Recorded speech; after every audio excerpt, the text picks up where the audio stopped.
ಸನ್ಮಾನ್ಯ ಮುಖ್ಯಮಂತ್ರಿಗಳು ಬಂದಾಗ ಮೊನ್ನೆ ಸನ್ಮಾನ್ಯ ಮುಖ್ಯಮಂತ್ರಿಗಳು ಬಂದಾಗ ಸುಮಾರು 682 ಕೋಟಿಗೂ ಹೆಚ್ಚಿಗೂ ಹಣವನ್ನು ಶಂಕುಸ್ಥಾಪನೆ ಮತ್ತು ಉದ್ಘಾಟನೆ ಮಾಡುವಂಥ ಕಾರ್ಯಕ್ರಮ ಮಾಡುವಂಥ ಸಂದರ್ಭದಲ್ಲಿ ಭಾಳ ನಾನು ಕುಮಾರಸ್ವಾಮಿಯವರು CM ಆಗಿದ್ದರು, ನಾನು MLA ಆಗಿದ್ದೆ ಗ್ರಾಮಾಂತರದಲ್ಲಿ. ಅವತ್ತು 220 KV ಸ್ಟೇಷನ್ನ ಹೆಬ್ಬೂರು ಹೋಬಳಿ ಮತ್ತು ಗೂಳೂರು ಹೋಬಳಿ ರೈತರಿಗೆ ಅನುಕೂಲ ಆಗಬೇಕು ಅಂತೇಳಿ ಇರಪ್ಪ ನೀನು ಹೆಬ್ಬೂರು ಹೋಬಳಿ ಮತ್ತು ಗೂಳೂರು ಹೋಬಳಿ ರೈತರಿಗೆ ಅನುಕೂಲ ಆಗಬೇಕು ಅನ್ನೋ ಉದ್ದೇಶ ಇಟ್ಟುಕೊಂಡು ಸನ್ಮಾನ್ಯ ಕುಮಾರಸ್ವಾಮಿ ಮುಖ್ಯಮಂತ್ರಿಗಳಾದಾಗ 220 KV ಸ್ಟೇಷನ್ನ ಅವತ್ತು ಅಲಾಟ್ಮೆಂಟ್ ಮಾಡಿದ್ದೀವಿ. ಸುಮಾರು 135 ಕೋಟಿ ರೂಪಾಯಿಗೆ ಅವತ್ತು ಅಲಾಟ್ಮೆಂಟ್ ಆಗಿತ್ತು. 2019-20 ಅಲಾಟ್ಮೆಂಟ್ ಆಗಿತ್ತು. ಅದಾದ ನಂತರ ಸರ್ಕಾರ ಹೆಚ್ಚು ಕಮ್ಮಿ ಆಯಿತು, ಅದು ಹಂಗೆ ನಿಂತೋಯ್ತು. ಅಂದರೆ ದುಡ್ಡು ಅಲಾಟ್ಮೆಂಟ್ ಆಗೋಯ್ತು, ಲೆಟ್ರು ಎಲ್ಲ ಮುಗೀತು, ಜಮೀನು ಹಸ್ತಾಂತರ ಕೂಡ ಎಲ್ಲ ಆಗೋಗಿತ್ತು, ಫೈನಲ್ ಅಂತಾಗಿತ್ತು.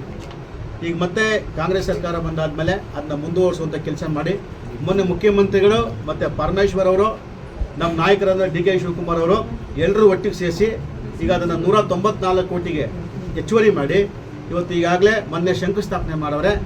ಏನು ಇವತ್ತು 220 KV ಸ್ಟೇಷನ್ನು ಹೆಬ್ಬೂರು ಮತ್ತು ಗೂಳೂರು ಭಾಗದ ರೈತರಿಗೆ ಸುಮಾರು 20-25 ವರ್ಷಗಳ ಕಾಲ ಏನೂ ಸಮಸ್ಯೆ ಬರಲ್ಲ ವಿದ್ಯುತ್, ಆ ಥರ ಸ್ಟೇಷನ್ ಆಗೋದಕ್ಕೆ ಈಗಾಗಲೇ ಶಂಕುಸ್ಥಾಪನೆ ಮಾಡಿ ಅದಕ್ಕೆ ವಿಶೇಷವಾಗಿ ನಾನು ಮುಖ್ಯಮಂತ್ರಿಗಳಿಗೆ, ನಮ್ಮ ನಾಯಕರಾದ DK ಶಿವಕುಮಾರ್ ಅವರಿಗೆ ಮತ್ತು ಪರಮೇಶ್ವರ್ ಅವರಿಗೆ ನಮ್ಮ ತಾಲೂಕಿನ ಹೆಬ್ಬೂರು ಮತ್ತು ಗೂಳೂರು ಭಾಗದ ರೈತರ ಪರವಾಗಿ ವಿಶೇಷವಾಗಿ ಅನಂತ ಧನ್ಯವಾದಗಳು ಹೇಳಕ್ಕೆ ಬಯಸ್ತಾ ಇದ್ದೀನಿ. ಈ 15 ದಿವಸಕ್ಕೊಂದ್ಸರಿ ಜನಸಂಪರ್ಕ ಕಾರ್ಯಕ್ರಮ ನಮ್ಮ ತಾಲೂಕು ಗ್ಯಾರಂಟಿ ಕಚೇರಿಯಲ್ಲಿ ಸನ್ಮಾನ್ಯ ಅಧ್ಯಕ್ಷರಾದಂಥ ರಮೇಶ್ ಅವರ ಅಧ್ಯಕ್ಷತೆಯಲ್ಲಿ ನನ್ನ ನೇತೃತ್ವದಲ್ಲಿ ಜನಸಂಪರ್ಕ ಕಾರ್ಯಕ್ರಮ ಮಾಡ್ಕೊಬರ್ತಾ ಇದ್ದೀವಿ. ಈಗಾಗಲೇ ಸುಮಾರು ನಾವು ಸೋತಾಗಿಂದ ಕೂಡ ಮಾಡ್ಕೊಬರ್ತಾ ಇದ್ದೀವಿ. ಮತ್ತು ಒಂದು ದಿವಸ ಇಲ್ಲಿ, ಒಂದು ದಿವಸ ನನ್ನ ಗೃಹ ಕಚೇರಿಯಲ್ಲಿ ಜನಸಂಪರ್ಕ ಮಾಡೋದು, ವಾರಕ್ಕೆ 2 ಸಲ ಜನಕ್ಕೆ ಸಿಗಬೇಕು ಅನ್ನೋಂಥ ಉದ್ದೇಶ ಸರ್ಕಾರ ಇದೆ. ಎಲ್ಲ ಅಧಿಕಾರಿಗಳು ಮಾತು ಕೇಳ್ತಾರೆ, ಕೆಲಸ ಆಗ್ತಾಯಿದೆ. ಸೊ ಹಂಗಾಗಿ ಜನಸಾಗರನೇ ಬರ್ತದೆ ಕೆಲಸ ಕಾರ್ಯಗಳಲ್ಲಿ ಬರ್ತಾ ನೀವು ನೋಡಿದ್ರೆ ಈಗ 100 ಜನ ಇವತ್ತು ಅವರ ಅಹವಾಲುಗಳನ್ನ ತಂದು ಕೊಡುವಂಥದ್ದಾಗ್ತಿದೆ. ಸೊ ಸಂಪರ್ಕ ಕನ್ಸಲ್ಟ್ ಅಧಿಕಾರಿಗಳಿಗೆ ಫೋನ್ ಮಾಡಿ ಅವರ ಸಮಸ್ಯೆಗಳನ್ನ ಶೀಘ್ರ ಬಗೆಹರಿಸಬೇಕು ಅನ್ನೋಂಥದ್ದು ಕೆಲವು ಅಧಿಕಾರಿಗಳು ದೂರವಾಣಿ ಹೇಳಿದ್ದೀನಿ. ಇನ್ನು ಕೆಲವು ನಾನೇ ಖುದ್ದಾಗಿ ಭೇಟಿ ಮಾಡಿ ಕ್ಲಿಯರ್ ಮಾಡ್ಬೋದು ಅಂತ. ಪರಿಹಾರ ಆಗ್ತಾ ಇದೆಯಾ ಸರ್? ಪರಿಹಾರಗಳು ಆಗ್ತಾ ಇದೆ. ನಾನೇನು ಕೊಟ್ಟಿದ್ದೀನೋ ನಾನೆಲ್ಲ ಟಾರ್ಗೆಟ್ ಕೊಟ್ಟಿದ್ದಷ್ಟೇ. ಯಾವ ಅಧಿಕಾರಿ ಭೇಟಿ ಮಾಡಿದಾಗಲೂ ಕೂಡ ನಾನು ಕೊಟ್ಟೆ. ಫೋನ್ ಮಾಡಿದ ಮೇಲೆ, ಲೆಟ್ರ್ ಕೊಟ್ಟ ಮೇಲೆ ವಿತಿನ್ 15 ದಿವಸಗಳಿಗೆ ಏನು ಅಂತ ರಿಪೋರ್ಟ್ ಬೇಕು ಅಂತ ನೆಕ್ಸ್ಟ್ 15 ದಿವಸ ನಾವು ಮಾಡ್ತೀವಲ್ಲ ಜನಸಂಪರ್ಕ ಕಾರ್ಯಕ್ರಮ, ಅಷ್ಟರೊಳಗಡೆ ನನಗೆ ರಿಸಲ್ಟ್ ಕೊಡಬೇಕು ಅಂತ ಹೇಳಿದೆ. ಸೊ ಹಂಗಾಗಿ ನಾನು ಹೋಗಿ 15 ಡೇಸ್ ಮತ್ತೆ ಹೋಗಿ ನೋಡಿದಾಗ ನಿಯರ್ಲಿ 70% ಕೆಲಸ ಆಗಿರ್ತದೆ. ಇನ್ನು 25-30% ರೆವಿನ್ಯೂ ಡಿಪಾರ್ಟ್ಮೆಂಟು ಸ್ವಲ್ಪ ಸ್ಲೋ ಆಗ್ತದೆ. ಹೊರಗಡೆ ಫಲಾನುಭವಿ ಒಬ್ಬರು ಹೇಳ್ತಾ ಇದ್ರು ಬಾಗವಾಡದಿಂದ ಬಂದಿದ್ದಾರೆ, ಅಂದರೆ ಜಿಲ್ಲೆ ಎಲ್ಲ ಭಾಗದಿಂದಲೂ ಬರ್ತಾ ಇದ್ದಾರೆ. ಏನು ವಿಶ್ವಾಸ ನಿಮ್ಮ ಮೇಲೆ? ಇಲ್ಲ, ಈಗ ಕೆಲವು ಈಗ DC ಅವರು ಈಗ ನನ್ನ ಮಾತು ಕೇಳೋವಂಥದ್ದು, ಫೋನ್ ಮಾಡೋದು, ಫೋನ್ ಸುಮಾರು ಕೆಲಸ ಮಾಡ್ಕೊಳ್ತಾರೆ.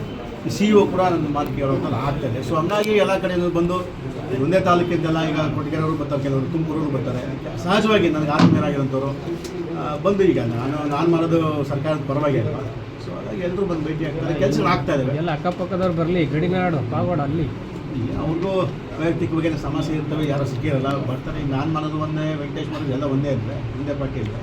ಸೊ ಹಾಗಾಗಿ ಕೆಲಸ ಆಗುತ್ತೆ ಅಂತ ಬರ್ತಾರೆ. ಸಾಧನಾ ಸಮಾವೇಶದಲ್ಲಿ ತಮ್ಮ ಅನುಪನ್ನ ಸಮಾವೇಶದಲ್ಲಿ ತಾವೇನೋ ಯಾವುದೋ ಒಂದು TV ನೋಡ್ತಿದ್ದೆ, ಭಾಳ ಏನೋ ಗೌರಿ ಶಂಕರ್ ಅವ್ರು ಹಿಂಗಡೆ ಹಾಕ್ಬಿಟ್ಟವ್ರೆ ಪಾಪ. ಅವರೇನೋ ಆ ಚಾನಲ್ ಅವರೇನೋ ಮೋಸ್ಟ್ಲಿ TRPಗೂ ಅಥವಾ ಅವರ ಚಾನಲ್ನ ಹೈಲೈಟ್ ಮಾಡ್ಕೊಳ್ಳೋಕ್ಕೇನೋ ಹೇಳಿರ್ಬೇಕು ಅಂತ ಕಾಣಿಸ್ತದೆ ನಾನು ಅನ್ಕೊಂಡೆ. ಯಾಕೆಂದರೆ ನನಗಿರೋ ಮಾಹಿತಿ ಪ್ರಕಾರ ಈಗ ಅದು ಸರ್ಕಾರಿ ಕಾರ್ಯಕ್ರಮದಲ್ಲಿ ಏನಾಯಿತು, ಜಿಲ್ಲಾ ಮಂತ್ರಿಗಳ ಅಧ್ಯಕ್ಷರಲ್ಲಿ ಕಾರ್ಯಕ್ರಮ ಆಯಿತು, ಪರಮೇಶ್ವರ್ ಅವರ ಅಧ್ಯಕ್ಷರಲ್ಲಿ ಕಾರ್ಯಕ್ರಮ ಆಯಿತು. ಆದಾಗ ಇಡೀ ಸ್ಟೇಟ್ ಎಲ್ಲ ಕ್ಯಾಬಿನೆಟ್ ಮಂತ್ರಿಗಳು ಇನ್ವೈಟ್ ಮಾಡೋರೆ, ಮತ್ತು ಬೇರೆ ಜಿಲ್ಲೆ MLAಗಳನ್ನ ಕೂಡ ಇನ್ವೈಟ್ ಮಾಡೋರೆ. ಈಗ ನಾವು ಜಿಲ್ಲೆಯವರಾಗಿ, ನಾನು ಹಾಲಿ MLA ಆಗಿದ್ದರೆ ಹೋಗಿ ಕೂತ್ಕೊಂಡ್ರೆ ಒಂದು ಗೌರವ ಸಿಗುತ್ತೆ. ನಾವು ಮಾಜಿ MLA ಎಲ್ಲಿ ಕೂರಿಸ್ತಾರೆ, ಕರ್ಕೊಂಡು ಹೋಗಿ ಹಿಂದೆ ಕೂರಿಸ್ತಾರೆ ತಗೊಂಡು. ಸೊ ಅದಕ್ಕೆ ಮುಜುಗರ ಆಗ್ತದೆ ಅನ್ನೋಂಥ ಉದ್ದೇಶ ಇಟ್ಕೊಂಡು ನಾನು ಅಲ್ಲಿ ಸಭೆಯಲ್ಲಿ ಭಾಗವಹಿಸಲಿಲ್ಲ ಬಿಟ್ಟರೆ ಇಲ್ಲಿ ಯಾವುದೋ ಈಗ ತಹಶೀಲ್ದಾರ್ ಅವರು ಅಧಿಕೃತವಾಗಿ ಬಂದು ಪಾಪ ತಾರಯ್ಯವರು ಮತ್ತು ತಹಶೀಲ್ದಾರ್ ಇಬ್ಬರು ಕೂಡ ಅಧಿಕೃತವಾಗಿ ಬಂದು ನಿಮಗೆ ಇನ್ವಿಟೇಷನ್ ಕೊಟ್ಟವ್ರೆ.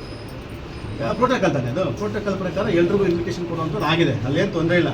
ಬಟ್ ಇಲ್ಲಿ ನನಗೊಂಥರ ಪಾರ್ಟಿ ಕಾರ್ಯಕ್ರಮ ಆದರೆ, ಯಾಕೆ ನಮ್ಮ ತಾಲೂಕು ನಂದೇ ತುಮಕೂರು ಗ್ರಾಮಾಂತರ, ನಾನಲ್ಲಿ ಅದು ಬೇರೆ ರೀತಿ ಆಗ್ತದೆ. ಇದು ಸರ್ಕಾರಿ ಕಾರ್ಯಕ್ರಮ ಬಿಟ್ಟರೆ ಎಲ್ಲರೂ ಬಂದಾಗ ಒಂಥರ ಮುಜುಗರ, ಅಲ್ಲಿ ಪ್ರೋಟೋಕಾಲ್ ಮೇಂಟೈನ್ ಮಾಡಬೇಕಾಗ್ತದೆ ಅನ್ನೋ ಉದ್ದೇಶಕ್ಕೆ ನಾವು ಸರ್ಕಾರಿ ಕಾರ್ಯಕ್ರಮ ಭಾಗವಹಿಸ್ತಾ ಇದ್ದರೆ ಬೇರೆ ಯಾವ ಉದ್ದೇಶ. ನಿಮ್ಮ ಕ್ಷೇತ್ರದಿಂದ ಜನ ಭಾಗವಹಿಸಿದ್ದಾರೆ ಸರ್? ಬಂದಿದ್ದರು. ಎಷ್ಟು ಜನ ಇತ್ತು ಸರ್? ಬಂದಿದ್ರು 3-4 ಸಾವಿರ ಜನ ನಮ್ಮ ತಾಲೂಕಿನೂ ಕೂಡ ಬಂದಿದ್ರು. ನಾನು ಆಲ್ಮೋಸ್ಟ್ ತಹಶೀಲ್ದಾರ್ ಅವರು ಮತ್ತು EO ಫೋನ್ ಹಾಕಿದ್ರು, ಸರ್ ಬಸ್ಗಳು ಬಂದವೆ, ದಯವಿಟ್ಟು ತಾವು ಕೂಡ ಒಂದಷ್ಟು ಜನ ಕಳಿಸ್ಬೇಕು ಅಂತ ಹೇಳಿದ್ರು. ಈಗ ನಮ್ಮಮ್ಮ ಆ ಭಾಗದಲ್ಲಿ ಹೇಳಿದ್ರು ಮಾಹಿತಿ ಕೊಟ್ಟಿದ್ದೆ, ಬಸ್ ಬಂದರೆ ಕಳಿಸ್ಕೊಡ್ರಪ್ಪ, ಮತ್ತು ಫಲಾನುಭವಿಗಳಿಂದ ಕಳಿಸ್ಕೊಡ್ರಪ್ಪ, ಅನುಕೂಲ ಆಗಲಿ. ಯಾಕಂದರೆ ಒಳ್ಳೆ ಕಾರ್ಯಕ್ರಮ ಇದೆ. ಈಗಾಗಲೇ 3ನೇ ವರ್ಷ ಪರಮೇಶ್ವರ್ ಅವರು ಈ ಜಿಲ್ಲೆಯಲ್ಲಿ ಈಗಾಗಲೇ ಸಾಮೂಹಿಕವಾಗಿ ಸರ್ಕಾರಿ ಕಾರ್ಯಕ್ರಮ ಮಾಡೋದ್ರಲ್ಲಿ ಇತಿಹಾಸ ಮಾಡಿರೋಂಥದ್ದು. ನಾವು ಅದ್ರ ಬಗ್ಗೆ ನಾವು ಅವ್ರ ಪರ ನಿಂತ್ಕೋಬೇಕಾಗಿದೆ. ಯಾಕಂದರೆ ಯಾರೇ ಒಳ್ಳೆ ಕೆಲಸ ಮಾಡಬೇಕಾದಾಗ ಅವ್ರ ಪರ ನಿಂತ್ಕೊತೀವಿ. ಒಳ್ಳೇದು ಮಾಡೋದು ಒಳ್ಳೇದು ಅಂತೀವಿ, ಇಲ್ಲ ಕೆಟ್ಟದ್ದು ಮಾಡಿದ್ರೆ ಕೆಟ್ಟದ್ದು ಅನ್ನೋ ನೇರವಾಗಿ ಹೇಳುವಂಥದ್ದು. ಗೌರಿಶಂಕರ್ ಕಾಂಗ್ರೆಸ್ ಅಲ್ಲಿ ಸಫಿಷಿಯೆಂಟ್ ಆಗಿದ್ದಾರೆ ಸರ್. ಈಗ ಪಾಪ ಯಾರು ಹೇಳ್ತಾರೆ ಕಡೆಗಣಿಸ್ಬಿಟ್ರು. ನನ್ನನ್ನು ಕಡೆಗಣಿಸೋ ಶಕ್ತಿ ಇದ್ದರೆ ನಾನು ನಂಬಿರೋಂಥ ಕಾರ್ಯಕರ್ತರು, ನಾನು ನಂಬಿರುವಂಥ ಜನ ನನ್ನ ಕಡೆಗಣಿಸ್ಬೇಕು ಬಿಟ್ರೆ ಇನ್ನು ಯಾವ ಲೀಡ್ರು ಕೂಡ ನನ್ನ ಕಡೆಗಣಿಸೋ ತಾಕತ್ತು ಯಾರಿಗಿಲ್ಲ. ನೆವರ್. ಯಾರೋ ಲೀಡ್ರು, ಮಂತ್ರಿ CM ಪ್ರೈಮ್ ನಡೆಯಲ್ಲ ಅನ್ನೋದು. ಪಕ್ಷದಲ್ಲಿ ತೃಪ್ತರಾಗಿದ್ರಿ? ಅಲ್ಲ, ನನಗೇನು ತೊಂದರೆ ಇಲ್ಲ. ನನ್ನ ಕೆಲಸಗಳನ್ನ ಪರಮೇಶ್ವರ್ ಎಲ್ಲ ಮಾಡ್ಕೊಡ್ತಾವ್ರೆ. ಈಗ ಹೋಗಿ ಕೂತ್ಕೊಂಡ್ರೆ ಪ್ರತಿಯೊಂದು ನನ್ನ ಕೆಲಸಗಳಾಗ್ತವೆ. ಈಗ ಅಧಿಕಾರಿಗಳೇ ತಗೊಳ್ಳಿ. ಈಗ ನಾನು ಇಷ್ಟು ಜನ, ಈಗ ಕನಿಷ್ಠ ಪಕ್ಷ ನಿಮ್ಮ ಅಭಿಪ್ರಾಯನೇ ಒಂದು 700-800 ಜನ ಅವರೇ ಹೊರಗಡೆ ಇರುತ್ತೆ. ಇಲ್ಲಿ ಹೊರಗಡೆ ಜನ ಎಲ್ಲಿ ಜನಸಂಪರ್ಕ ಯಾಕೆ ಬರ್ತಾರೆ ಹೇಳಿ? ಅವರು ಕೆಲಸ ಆಗ್ತಾ ಇದೆ ಇಲ್ಲಿ ಅಂತೇಳಿ. ಹಂಗಾಗಿ ಪರಮೇಶ್ವರ್ ಅವರು ಎಲ್ಲ ಕೆಲಸಗಳನ್ನ ಕೂಡ ನಿಮಗೆ ಆಗ್ತಾ ಇದೆ. ಏನು ಸಮಸ್ಯೆ ಇಲ್ಲ. ಸೇರಬೇಕು ಸೇರಂತ ಹೇಳಿದ್ರೆ ಯಾವ ಪಕ್ಷ ಅದೇನೋ ನೋಡ್ರಿ. ಒಬ್ಬ ಲೀಡರ್ದು, ಒಬ್ಬ ನಾಯಕತ್ವದ ವಿಚಾರ ಬಂದಾಗ ಯಾರೋ ಬೆಳೆಸ್ತಾರೆ ಅಂತ ಕಾಯ್ಕೊಂಡು ಕೂತ್ಕೊಂಡ್ರೆ ನಿನ್ನಂತ ದಡ್ಡ ಯಾರು ಅಲ್ಲ. ನನ್ನ ಹತ್ರ ಶಕ್ತಿ ಇರಬೇಕು, ಜನರ ಆಶೀರ್ವಾದ ಇರಬೇಕು, ಕಾರ್ಯಕರ್ತ ಶಕ್ತಿ ಇರಬೇಕು, ಆಮೇಲೆ ಸಂಘಟನೆ ಮಾಡೋ ಶಕ್ತಿ ಇರಬೇಕು, ಸಹಾಯ ಮಾಡೋ ಶಕ್ತಿ ಇರಬೇಕು, ನನ್ನ ದುಡ್ಡು ಇರಬೇಕು. ಇಷ್ಟಿದ್ರೆ, ಇಷ್ಟು ಕ್ವಾಲಿಟಿ ಇದ್ದರೆ ಯಾರು ಸಪೋರ್ಟ್ ನಿಮ್ಗೆ ಬೇಕಾಗಿಲ್ಲ. ಸಾಕು ಇವ್ರ ಶಕ್ತಿ ಇದೆ ನಮಗೆ. ನಾವು ಅವರ ಅಭಿಪ್ರಾಯ ಬೆಂಬಲಿಸ್ತೇವೆ. ಯಾಕೆ ಬೆಂಬಲಿಸ್ತೀವಿ ಅಂದರೆ ಎಲ್ಲ ಒಂದು ಕಡೆ ಆ ಹುದ್ದೆಲಿ ಇದ್ದಾಗ, ಈಗ CM ಬಿಟ್ರೆ ನೆಕ್ಸ್ಟ್ 2ನೇ ಹುದ್ದೆನೇ ಹೋಮ್ ಮಿನಿಸ್ಟ್ರು. ಸೊ ಎಲ್ಲ ಒಂದು ಕಡೆ ಅವ್ರಿಗಾಗಲೇ ಹಲವಾರು ಕನಸುಗಳು ಕಂಡಾದ್ರೆ ಜಿಲ್ಲೆಗೆ ಒಂದಷ್ಟು ಒಳ್ಳೆ ಅಭಿವೃದ್ಧಿ ಕೆಲಸಗಳು ತರಬೇಕು ಅನ್ನೋದು ಅವ್ರ ತಲೆಯಲ್ಲೈತೆ. ಈಗ ಪರಮೇಶ್ವರ್ ಅವ್ರಿಗೆ ಬೆಂಗಳೂರು ಉತ್ತರ ಮಾಡಬೇಕು ಅನ್ನೋದ್ರಿಂದ ಅವ್ರಿಗೇನು ಲಾಭ ಇದೆಯಾ? ಲಾಭ ಆಗೋದು ಯಾರಿಗೆ?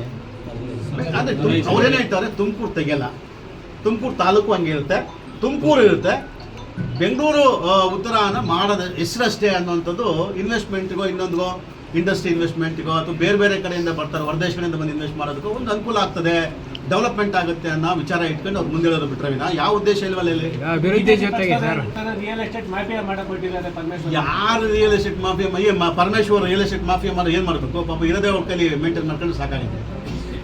ಈಗ ಏನು ಎಲ್ಲ ಹಂಗಾದ್ರೆ ಅವರೇ ರಿಯಲ್ ಎಸ್ಟೇಟ್ ಮಾಡಬೇಕಾ ಪರಮೇಶ್ವರ್? ಹಂಗಾರೆ ಯಾರು ಮಾಡ್ತಾನೆ ಇಲ್ವ? ಹಂಗಾದ್ರೆ ಕೇಳೋಣ. ಮತ್ತೆ BJP ಪಕ್ಷದಲ್ಲಿ ಜನ ರಿಯಲ್ ಎಸ್ಟೇಟ್ ಮಾಡ್ತಾರೆ ಅಂತೇಳಿ, JDS ಜನ ಮಾಡ್ತಾರೆ ಅಂತ ಹೇಳೋಣ, ಅಥವಾ ಕಾಂಗ್ರೆಸ್ಗೆ ಜನ ಮಾಡ್ತಾ ಹೇಳೋಣ? ಅವೆಲ್ಲ ಬೇಡ. ರಿಯಲ್ ಎಸ್ಟೇಟ್ ಮಾಫಿಯಾ ಪ್ರಶ್ನೆ ಇಲ್ಲ ಇಲ್ಲಿ. ಏನೋ ಒಂದು ಅವ್ರೇನೋ ಒಂದು ಡಿಸಿಷನ್ ತಗೊಂಡವ್ರು ಪರಮೇಶ್ವರ್ ಅಂದರೆ ಎಲ್ಲ ಒಂದು ಕಡೆ ನಮ್ಮ ಭಾವನೆಗಳು ಈ ಜಿಲ್ಲೆಗೆ ಒಂದು ಒಳ್ಳೇದಾಗಲಿ ಅನ್ನೋಂಥದ್ದು ಉದ್ದೇಶ. ಆಲ್ರೆಡಿ ಅವ್ರ ಭಾವನೆ ಹೇಳಿದ್ದಾರೆ ಸರ್, ಯಾವ ಉದ್ದೇಶಕ್ಕೆ ಹೇಳಿದ್ರೆ ಅದೆಲ್ಲ. ಏನೇ ಡಿಸಿಷನ್ ತಗೊಂಡ್ರು ನಾವು ಸರ್ಕಾರದ ಪರವಾಗಿ ಪರಮೇಶ್ವರ್ ಅವರ ಹೇಳಿಕೆಯನ್ನು ಬೆಂಬಲಿಸ್ತೀವಿ. ಈಗ ಮತ್ತೆ ಹೊಸ ವಿಚಾರ ನಾನು ಯಾರು ಸಂಪರ್ಕ ಮಾಡಿಲ್ಲ. ಅದೇ ನಾವು ಈಗ 4-5 ದಿವಸದಿಂದ ನನ್ನ ಲೈಫೇ ಗೊಂದಲ ಆಗೋಯ್ತು ಗುರು. ಯಾಕಂದ್ರೆ ಈಗ ಸೋತ್ವಿ, ಅಲ್ಲೊಂಥರ ಗೊಂದಲ ಆಯಿತು, ಸಂಘಟನೆ ಮಾಡ್ಕೊಂಡು ಯಾವುದೋ ಒಂದು ಪಾರ್ಟಿ ಅಲ್ಲೂ ಗೊಂದಲ ಇದಪ್ಪ. ಇಲ್ಲೇನಾಗ್ತದೆ, ಇಲ್ಲಿದ್ದೀವಿ, ಹೆಂಗೋ ಕೆಲಸ ಮಾಡ್ಕೊಂಡು ಹೋಗ್ತಾ ಇದ್ದೀವಿ, DCM ನಮ್ಮ ಜೊತೆ ಅವರೇ, ಹೋಮ್ ಮಿನಿಸ್ಟರ್ ಜೊತೆ ಅವರೇ, ಏನೋ ಕೆಲಸ ಇಲ್ಲೂ ಗೊಂದಲ ಸೃಷ್ಟಿ ಮಾಡ್ತಾರೆ. ಏನು ಮಾಡೋದು? ನಮ್ಮ ಮನೆ ಬರೋದು ಹೀಗಾಗೈತೆ. ನೀವು ಕ್ಲಾರಿಫೈ ಮಾಡಿದ್ರೆ ಆಯ್ತು. ಇವಾಗ ಸದ್ಯಕ್ಕೆ ಅಂತದ್ದು ಯಾವುದೂ ಚರ್ಚೆ ಆಗಿಲ್ಲ. ಯಾವತ್ತೂ ಕೂಡ ಚರ್ಚೆ ಆಗಿಲ್ಲ ಅಂತ ಹೇಳಿದ್ನಲ್ಲ, ಮುಂದೆ ಗೊತ್ತಿಲ್ಲ ನನಗೆ. ಚರ್ಚೆ ಆಗಿಲ್ಲ ಸದ್ಯಕ್ಕೆ. 28 ಕಾಂಗ್ರೆಸ್ ಅದೇನ ಮುಂದೋಡೋಣ. ಅದು ಸದ್ಯಕ್ಕೆ ಯಾವುದೂ ಇಲ್ಲ. ಈ ಸದ್ಯಕ್ಕೆ ಯಾವುದೂ ಚರ್ಚೆ ಇಲ್ಲ. ಸದ್ಯಕ್ಕೆ ನಾವು ಕಾಂಗ್ರೆಸ್ನಲ್ಲಿ ಆರಾಮಾಗಿ ಎಲ್ಲ ಕೆಲಸ ಕಾರ್ಯಗಳು ಈಸಿಯಾಗಿ ಆಗ್ತವೆ. ಮತ್ತು ವಿಶೇಷವಾಗಿ ಗ್ಯಾರಂಟಿ ಇದೆಯಲ್ಲ ಸರ್, ಸುಮ್ಮನೆ ಎಲ್ಲೆಲ್ಲೋ ಬೀದಿಯಲ್ಲಿ ಮಾತಾಡೋದು ಬೇಡ ಸರ್. ಎಷ್ಟೋ ಜನ ಇವತ್ತು, ಎಷ್ಟೋ ಕುಟುಂಬಗಳಲ್ಲಿ ಕೆಲವು ಬೇರೆ ಬೇರೆ ಪಕ್ಷದ ಕಾರ್ಯಕ್ರಮಗಳಲ್ಲೇ ಕೆಲವು ಹೆಣ್ಮಕ್ಳು ಬಾಯ್ಬಿಟ್ಟು ಹೇಳೋರೆ, ನಮಗೆ ಅವ್ರು ಕೂಡ 2,000 ರೂಪಾಯಿಂದ ಅನುಕೂಲ ಆಗ್ತದೆ ಅನ್ನೋಂಥದ್ದು ಕೂಡ ಹೇಳೋಂಥ ನಾವು ಕ್ಲಿಯರಾಗಿ ಕೇಳಿಸ್ಕೊಂಡಿದ್ದೀವಿ. ಸುಮ್ಮನೆ ಅದು ಉಡಾಫೆ ಮಾತಾಡೋದು ಬೇಡ. ಒಳ್ಳೆ ಅನುಕೂಲಗಳಾಗ್ತವೆ, ಡೆವಲಪ್ಮೆಂಟ್ ಆಗ್ತಾಯಿದೆ, ಗ್ಯಾರಂಟಿ ಕೊಡ್ತಾವ್ರೆ. ಸೊ ಹಂಗಾಗಿ ನಾವು ಯಾವುದೇ ಕಾರಣಕ್ಕೂ ನಾವು ಬೇಸದ ಪದನೇ ಇಲ್ಲ.